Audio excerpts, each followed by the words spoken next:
Well, good evening, everyone. Welcome to Convention of States, Indiana Live.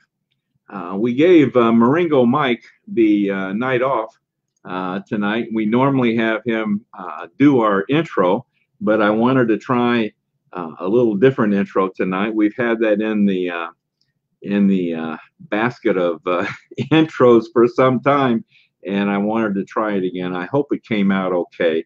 I'll see when we get the recording.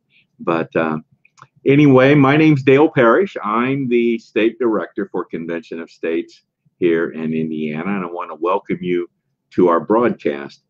This is going to be our final broadcast of 2019. I'll go into this a little bit more later on in the broadcast about what we have planned for 2020. But we're going to take Christmas and New Year's off. Going to take a break and celebrate the holidays, be with the family. So this will be our last one for 2019. Now, format tonight, we're going to have in our first segment, our discussion segment, we're going to have another chapter of our constitutional literacy program presented to you by our one of our volunteers, Debbie Stewart. And you will be seeing her more frequently, actually, in 2020. We're going to try and get her on about twice a month, if her schedule allows, and get through this constitutional literacy program. It's very, very, I hope you're finding it very interesting. Many of us have gone through this program in Convention of States, and it's very, very educational. Debbie does a fine job in presenting it. So after her segment, then time permitting, we'll get into giving you some just basic information about how we're doing here in Indiana.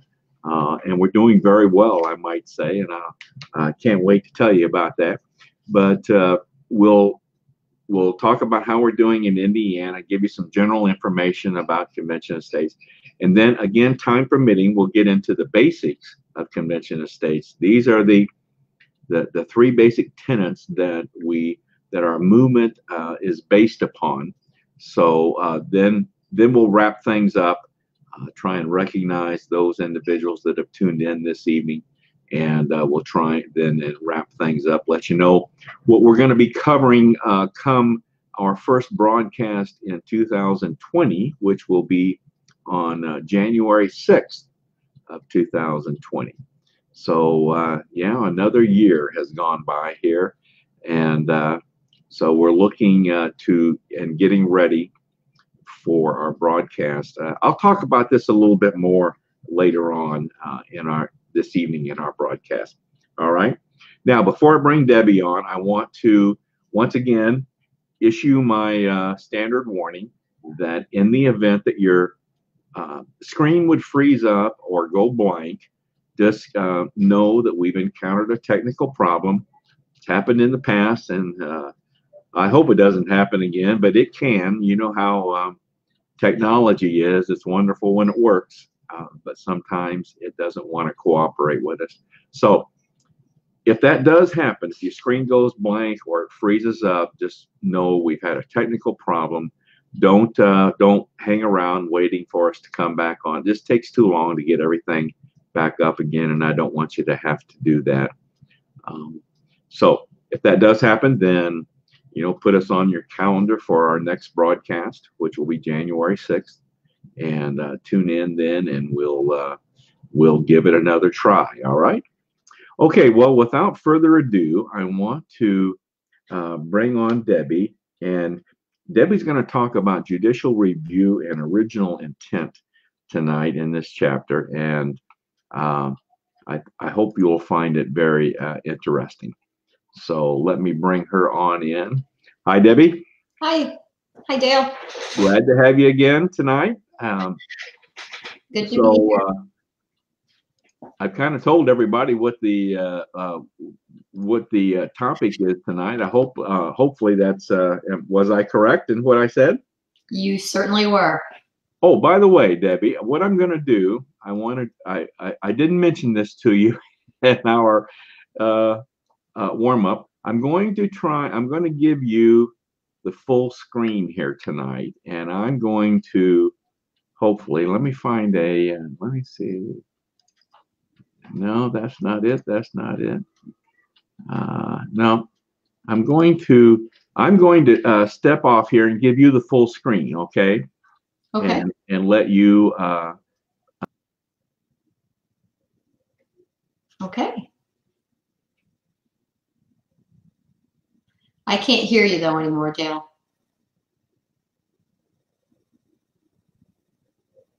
Hello? Yes, that didn't work very well, did it? Yeah, I couldn't hear you at all when you did that. I forgot about that part. Okay, we'll keep it like this. We'll keep it like this. And let's go ahead and take it away. Okay, so I'm going to be covering the third chapter of Michael Ferris's constitutional literacy book called Judicial Review and Original Intent. And the first thing I'd like to do is go over the objectives of this chapter. And so the first one is that we need to recognize that according to the Founding Fathers, the final authority on any matter of law is not the Supreme Court, it's not Congress, but the Constitution itself. We need to understand that one role of the courts is to judge whether the laws passed by our legislators are consistent with the Constitution, and they should always judge in favor of the Constitution. And that phrase we're going to talk about in a little bit, the supremacy clause, is actually right in the Constitution. So the Constitution itself says that the Constitution is the final authority. And then third, we need to know the importance of discerning the founders' original intent when constructing the language of the Constitution. So it's not just, original intent isn't just what does that phrase mean, but what did it mean to the founders back then in the context of what they were doing? And we have some documentation that we can go to in order to make that known. So before we get into the actual subject matter, I would like to review a few terms or definitions just so we know what those are. So I mentioned the supremacy clause. And the supremacy clause comes out of Article 6 of the Constitution. And it really specifies that the Constitution, federal statutes, and the laws and pursuance and treaties are the supreme law of the land. I already talked about original intent, but what did it mean to those people at that time when they made the law or they came up with some documentation? Now, Debbie, this supremacy clause, this also kind of, am I correct? This settles federal law versus state law. It does. It's part of it. Yes. Okay. So the Constitution and related laws would trump. Pardon the word, but would trump state law, right? Yeah, and so the state laws trump the local laws, and then the federal laws trump the state laws, and that's just the way it goes. And then also, if a law was passed in like 1832, and then a later one came along, and it was also passed by our federal Congress, then the later one would trump the earlier one. Okay, all right. Yeah, all right. So great point. Thank you, Dale. Okay. Okay, another term is judicial review, and that's the power of the courts to review laws and that are passed by Congress. So we're going to get into, that's what this whole chapter is about, is really when there's issues with that, the Supreme Court, the judges actually have that duty to review whether a law is lined up with the Constitution. And the terminology used in the Constitution is laws in pursuance thereof, meaning the laws that are lined up with what the Constitution says. We'll talk about two conventions, the Philadelphia Constitutional Convention and also ratifying conventions. And when I talk about the state ratifying conventions, when the Constitution was signed in 1787 on September 17th by those 39 men out of the 55 delegates, they all had to go back to their states to get it ratified. And so each of those states had their own state ratifying convention in order to decide whether they would that state would ratify it. And then the last one is just primary sources. we don't want secondhand information. We want to go to actual documents that prove what we're saying in trying to find out what the Constitution is saying, and we'll talk about those too. Okay. Okay. All right. Did you have a question? No. Okay. So, you just jump in anytime you want. All right. Okay. Given that the Constitution was written more than 225 years ago, we must not simply assume we know what its language means or what it means to us. The vital question is, and I'm reading this right out of his book, what was the original meaning of the Constitution's words and phrases to those men who wrote it? And now there are other documents that support that. So if we have a conflict between the laws, like we talked about earlier, this is called judicial review. It's given to our courts to review any laws. And the best place to find that is in Article 6 with the Supremacy Clause. So I thought I would read the Supremacy Clause to you so you know what it says, right out of the Constitution. It says that this Constitution and the laws of the United States which shall be made in pursuance thereof, and all treaties made or which shall be made under the authority of the United States shall be the supreme law of the land, and the judges in every state shall be bound thereby, anything in the Constitution or laws of any state to the contrary notwithstanding. So basically, the supreme law of the land is the Constitution itself, any laws that we've made that have lined up with the Constitution, and any treaties that we've placed ourselves in. That is the supreme law of the land. But what happens is sometimes there is a conflict of a local law or a state law or a federal law by Congress. And so we give the judicial branch or the judges the ability to help with that conflict.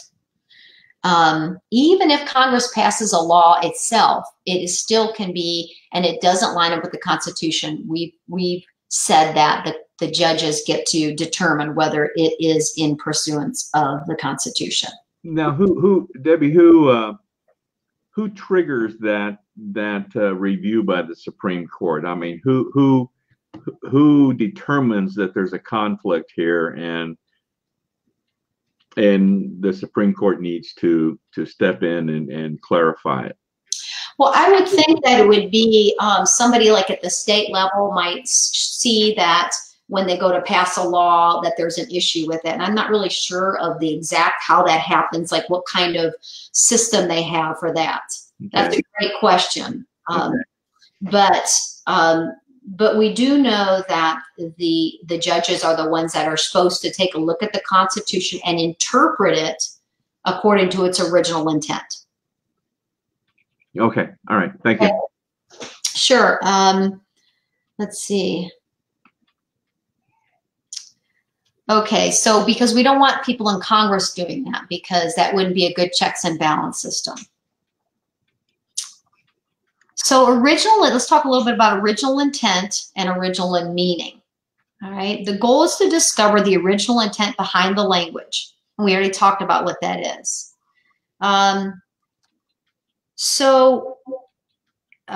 There's two important primary sources for discovering what the language of the Constitution really meant. The first one would be the actual Philadelphia Constitution, any notes or things that people took down there.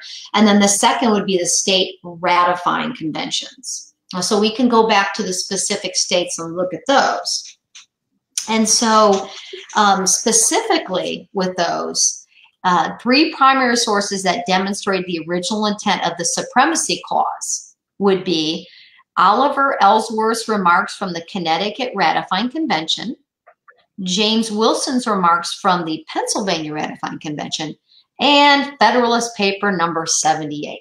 So that kind of was thrown in there too. That was Michael Ferris's, felt like those were the three strongest supporting documents. And so the Federalist Papers would be a source, would also be a source. Absolutely. But he said that the two main ones were the conventions, both the state conventions and the Philadelphia. But okay, he did say that the Federalist Paper number 78 also backed up that all three of these sources showed that judges would have the power and the duty to declare laws to be unconstitutional if they don't line up. Because there was some question, where should that come out of Article 3? Because that's the judicial branch. But there was kind of a weak really a weak argument in Article 3. So that's why he's really pointing us to Article 6 to say the supremacy clause. And by the way, the original intent of that supremacy clause is found in these 3 documents that says, yes, judges have the power to review laws. Okay.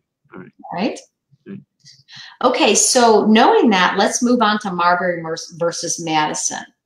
Now, this case was in 1803, and it marked the first time that the Supreme Court actually exercised judicial review. And I'm not going to get into the details of the case, but I will say this, that what came up was something called the Judiciary Act. So there's something called original jurisdiction. And the way our founders set it up was that the Supreme Court had a very small area of original jurisdiction, but all the other cases were designed to come up through what we call appellate courts. And after they went through the certain courts, they'd come to the Supreme Court. Well, Congress passed a law called the Judiciary Act. And what it did is it expanded that whole original jurisdiction for the Supreme Court.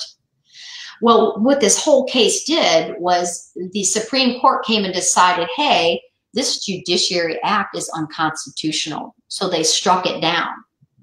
So they reviewed this act passed by Congress saying, no, that is no longer constitutional. The problem, and it was a good ruling.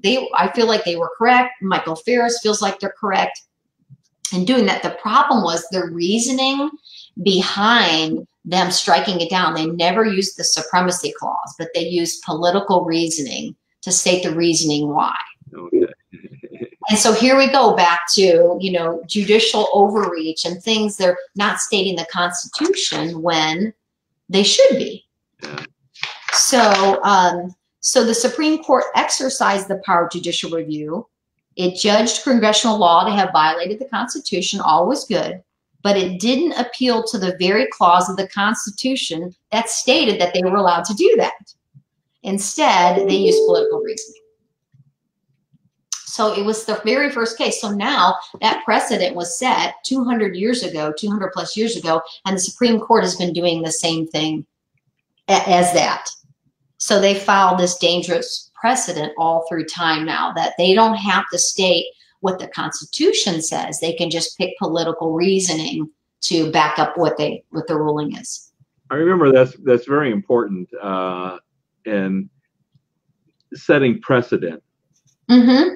That we find that I think we will find that more often in rulings that the Supreme Court does, that for whatever reason they set a precedent, and that precedent then is followed in future cases, and it just can't, right or wrong, it continues to be followed.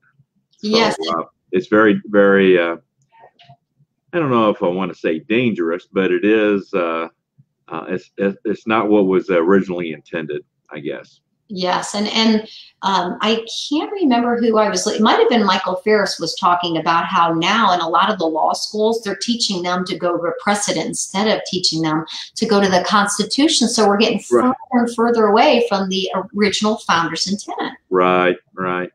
So good point. Yeah, so let's see. So let's just talk about the conventions real quick. We talked about the Philadelphia Convention. That was in the very first one I did, and that's when they all came together for 4 months, and they signed the draft of the Constitution, and then everybody went back to their state, and they had their own state ratifying conventions where they went ahead and argued and debated so that they got to the point where they would ratify. So those conventions were very important back then, and the people actually got to elect people to go to these conventions, so they had a much bigger say in them than say like the Philadelphia one. So, but the states got to. Well, and I think you mentioned this a little earlier, but I know that there have been references made to documents that came out of these ratifying conventions, and that those were very important, and they were well documented. So they just to reiterate, they were very important. They were a very important process in this at all of the creation of the Constitution. Absolutely. And if you really want to look at what they were thinking back then, Right. how they were thinking, there's so much documentation that you can go to, but we're not even using that necessarily. We're just making own split decisions sometimes, and then that becomes precedent, and then we go back to that precedent, never going back further to original intent. Right. And really, that's just the whole conclusion of this whole thing, is that we should be using our judicial system should be using the Constitution to make decisions, and not based on political reasoning or things going on in the culture at the time. And that was, I think, Michael's main point, is we can go back and find out the original language of the Constitution, what it meant. We just have to make an effort to do that and be willing to. You know, and it takes a real talent to, I think, to interpret the documentation from that time period. Have you ever tried to read an original from the original Federalist Papers? Have you ever tried to read some of those? I have. I've just briefly looked at some of them for my class, but yeah, they're very difficult. Even the language and the grammar and the way they made their sentences is difficult. It is. I kind of cheated and got a book on the Federalist Papers that were, I forget what it's called, but they were interpreted into more modern language, so that it was easier to understand. But I personally have tried reading some of the original Federalist Papers, and it's just very, very hard, very hard to understand what they were trying to say. Yes, I agree. Altogether different language at that time. Well, and that's kind of, I think, part of what I would think part of the training for the lawyers is that they learn to do that. Yeah, you would think so. Well, Debbie, great. Thank you very much. Now we've got you scheduled. Let's talk just briefly here. We got you scheduled to come back in on January 13th, I believe it is, isn't it, in 2020? Yes. As a matter of fact, you'll be on the 13th and the 27th in January of 2020. Now, and what will be your topic? Do you have your topic handy for January 13th? I do. Okay. So January 13th, we're going to talk about the powers of Congress. Ah, okay. Yes. That will be very interesting. Yes, we will. Is one of those powers impeachment? Well, I think it's in there somewhere. We don't really get in that, but maybe that's a good place for me to just talk a little bit about that.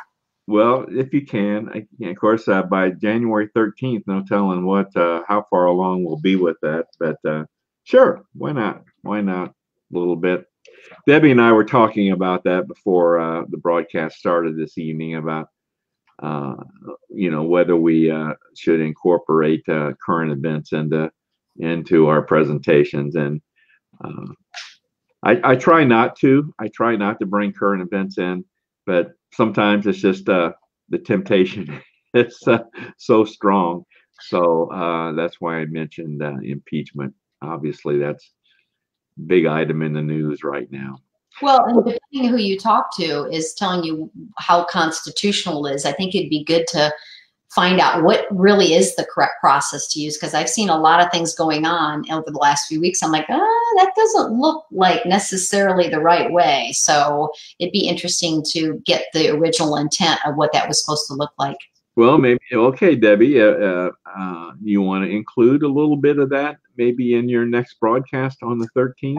Well, let me we don't cover much of that in here, but I'll try to do a little research and at least give a little blip if I can find the right stuff. Absolutely. If you don't mind, I think it would be interesting I don't know where the impeachment process will be come the 13th, but if it seems appropriate at that time, we'll listen to see what it actually says in the Constitution. So okay. That'd be great. Okay. All right, Debbie. Thank you. Merry Christmas to you. Happy New Year. And you have a safe, happy New Year, by the way. Thank you, Dale. Merry Christmas. And we'll see you in January. We'll see you next year. Sounds great. All right. Good night. Thank you. Good night.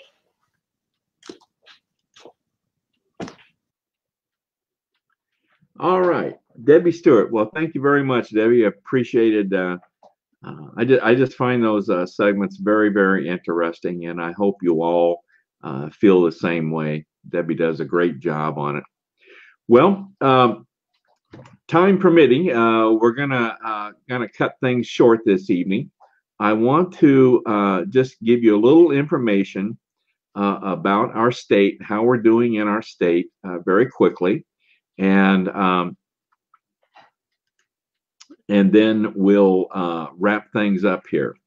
So let me get to where I want to be, and hopefully you can see that a lot better than before. So once again, let's talk about some of the resources that we have here in the state.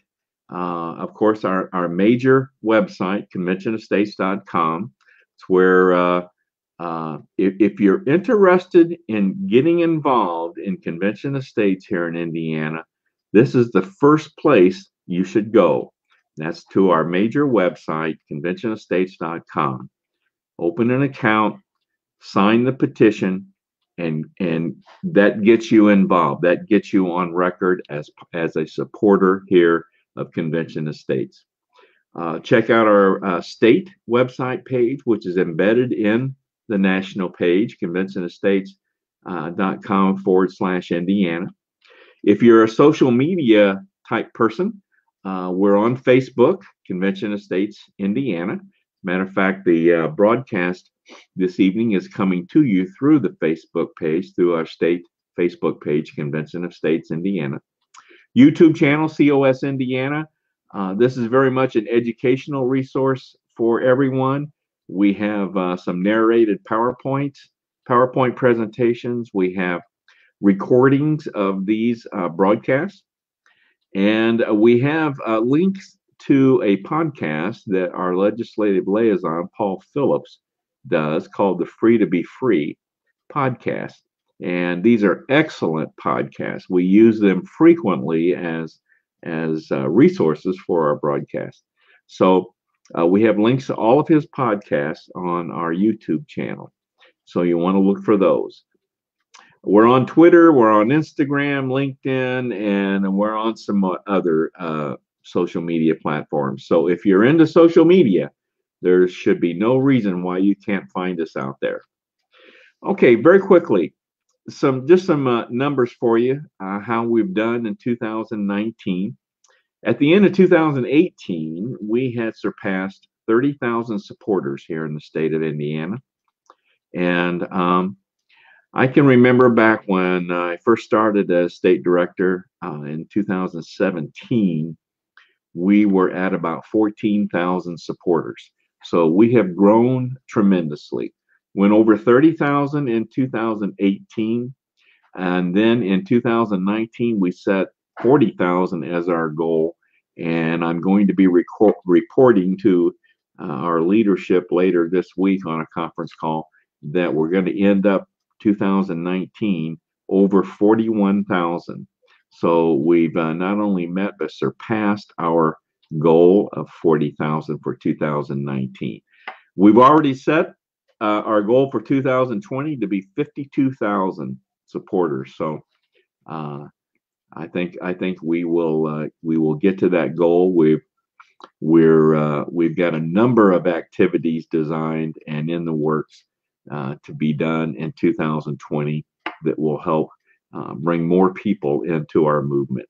So if you're interested in getting involved, which I hope you are, go to that website, conventionofstates.com, sign up. Okay, we've got about 2,900 volunteers. We have about 40 individuals in leadership positions. Always need more people in leadership positions.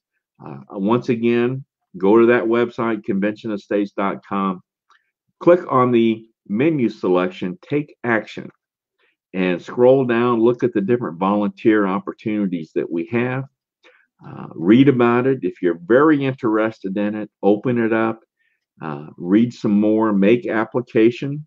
You're not obligated in any way. Don't worry about that.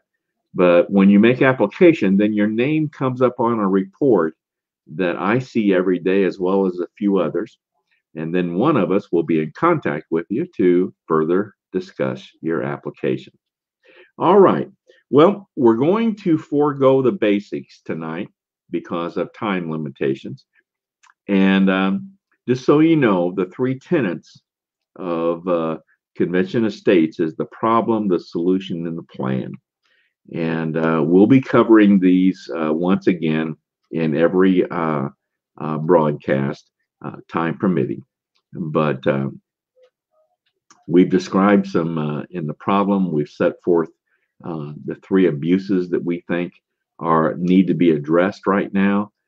The solution, that's holding a convention of states for the purpose of proposing amendments to the Constitution, addressing those problems. And that's right in Article 5 of the Constitution. We're not making this up in any way. And then we talk about our plan, the way we're going to go about to make this happen. So we'll do this on our next broadcast, the basics of Convention of States.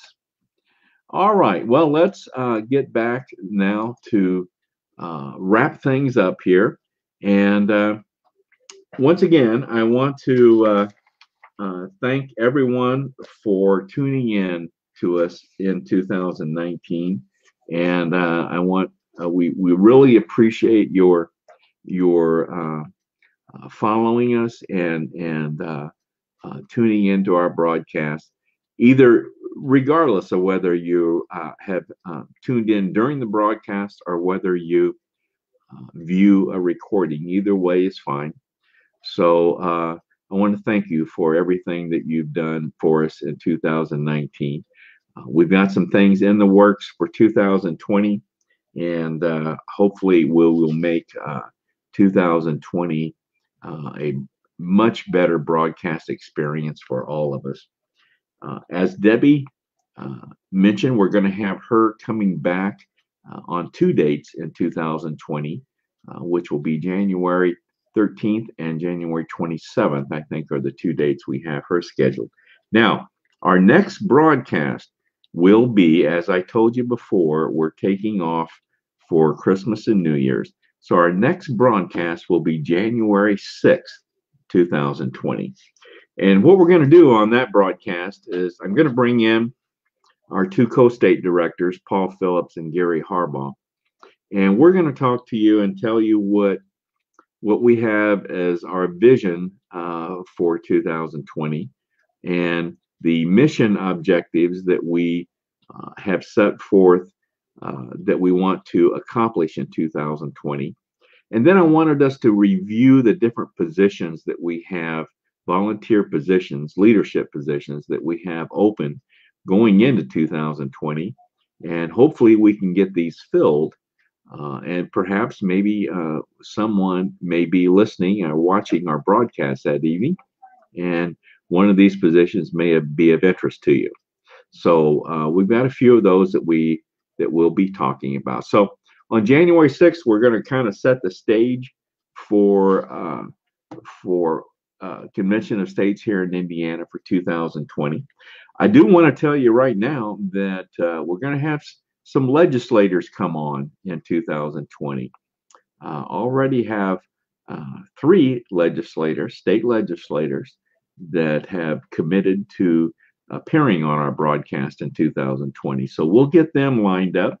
Hopefully we'll get more because they are part of our plan. They are part of our team here in Indiana. That's citizens, you and me, and state legislators. We're all part of the team to bring about a convention of states. As we said here today, we have 15 states that have signed on convention of states to make this happen. It's very, very possible. We've got a couple states that are still in session, that they meet year round. It's very possible we could get a couple more states very soon here. And then next year, we're looking to be up in the 20s as far as the number of states that have made application or passed the resolution calling for a convention of states. So things are getting very exciting. We're looking forward to having a big year in 2020. So I hope you can join us. And I want to close with My favorite quote from one of our founders, Mark McClure.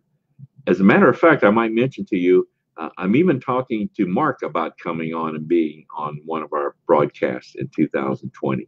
So he's he's indicated that he's willing to come on. So we're going to try and make that happen in 2020 and try to have Mark McClure on. But Mark has always said, as I said, one of my favorite quotes from him is that our country's facing a fundamental question. And that question is not what should we do? The question is who will decide? So the question facing us is a two-word question, simply who decides? And of course, we feel that we, the people, should have a bigger say-so in making some of the decisions in our federal government. And so it's our belief that we, the people, should have a bigger say-so in this. So once again, I want to close things out. Thank you very much again for your dedication and commitment to us in 2019, and looking forward to making 2020 an even bigger and better year with our broadcast. So I want to wish everyone a very, very Merry Christmas and a safe, happy New Year. So we will see you in 2020. Good night, everyone.